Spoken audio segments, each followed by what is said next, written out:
Kia ora mai tātou, tēnā tātou katoa. Members, when we adjourned for the dinner break, we were debating the Māori Purposes Bill, and the Honourable Nanaia Mahuta has 6 minutes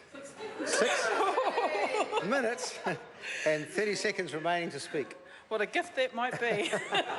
It's just being taken away. Generous as it is, Mr. Speaker, I will pick up where I left off, and that was really highlighting some of the changes that the Select Committee recommended in response to the submissions that have been raised with us, but also as a result of the strong advocacy of the local member, Mika Whaitiri.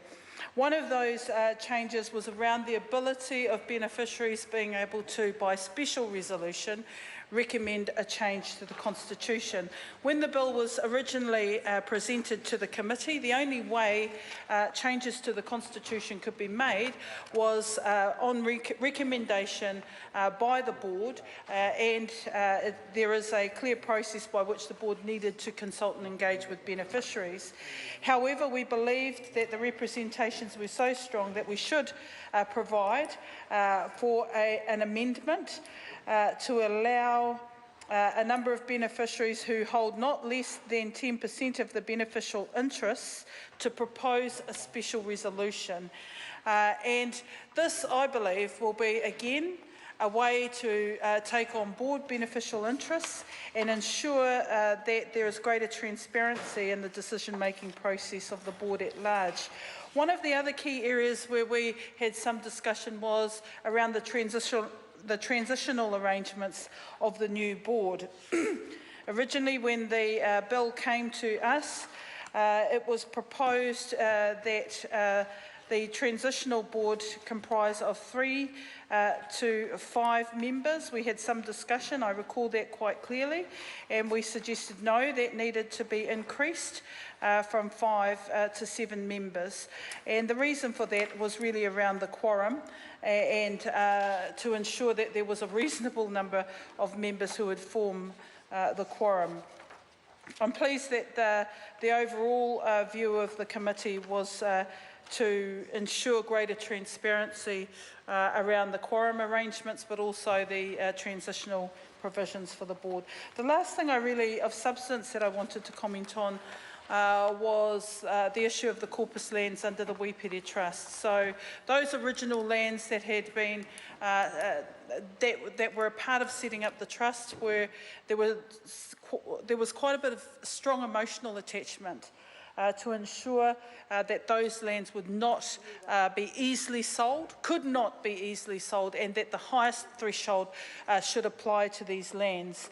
After some discussion and clarity for committee members, it is very clear that the intention is to separate out these corpus lands as Māori land and to apply that high threshold.